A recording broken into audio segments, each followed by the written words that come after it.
시편 82편. 하나님은 신들의 모임 가운데에 서시며 하나님은 그들 가운데에서 재판하시느니라. 너희가 불공평한 판단을 하며 악인의 낫보기를 언제까지 하려느냐. 셀라. 가난한 자와 고아를 위하여 판단하며 곤란한 자와 빈궁한 자에게 공의를 베풀지며 가난한 자와 궁핍한 자를 구원하여 악인들의 손에서 건질지니라 하시는도다. 그들은 알지도 못하고 깨닫지도 못하여 흑암 중에 왕래하니 땅의 모든 터가 흔들리도다.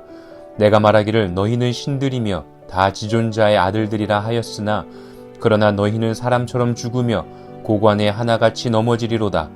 하나님이여 일어나사 세상을 심판하소서. 모든 나라가 주의 소유이기 때문이니이다. 아멘. 시편 82편의 말씀을 통하여 저와 우리 모두에게 부어주시는 귀한 은혜가 경험되어지길 원합니다. 오늘의 시편은 힘없고 불쌍한 백성들에게 불의하게 행하는 통치자들에 대한 하나님의 심판의 말씀을 담고 있습니다. 이 시편을 지은 레위인 저자는 선지자들처럼 하늘의 법정을 주재하는 하나님의 모습을 떠올리며 회중들 앞에서 하나님의 심판의 말씀을 낭송했을 것입니다. 이 시편에서 하나님은 정의를 사랑하시고 의로 민족들을 심판하시는 크신 왕이요 온 세상의 재판관으로서 약자들을 보호해야 할 지상의 통치자들에게 책임을 묻고 계십니다. 1절의 신들은 이스라엘 내의 많은 불의한 통치자들과 재판관들을 가리킬 수도 있겠지만 주변 민족들의 통치자들을 가리킬 수도 있습니다. 이스라엘에게 무자비하게 행한 이방의 왕들을 가리키는 것입니다. 이 시편은 1절과 8절에 시인의 말이 기록되어 있고 2절과 7절에 하나님의 말씀이 나오는 구조로 되어 있습니다. 5절은 중심절로서 불의한 통치자들에게 대한 하나님의 고발을 기록하고 있습니다. 이렇게 구별되어 있습니다. 1절은 하늘 재판 서신 하나님, 그리고 2절에서부터 4절까지는 하나님의 신문이 기록되어 있습니다. 왜 가난한 자에게 공의를 베풀지 않느냐? 그리고 5절은 불의한 통치자들로 인한 질서의 붕괴를 기록하고 있고 6절에서 7절은 불의한 통치자들에 대한 하나님의 심판을 선언하고 있습니다.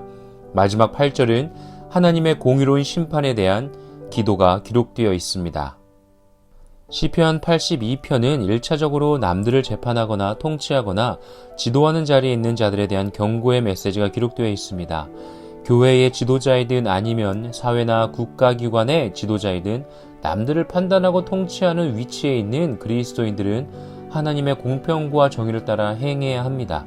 특별히 하나님이 율법에서 강조하신 대로 그리고 또한 예수님이 이 땅에서 보여주신 대로 사람에게 무시받기 쉬운 가난하고 불쌍한 힘없는 약자들의 사정을 잘 헤아리고 그들의 대변자가 되어야 될 것입니다. 특별히 제도적으로 가난한 자들이 공정한 재판을 받을 수 있도록 힘써야 합니다. 하나님께서 주신 권위가 있다면 그 권위에 따른 책임이 엄중하다는 것을 저와 우리 모두는 기억해야 합니다.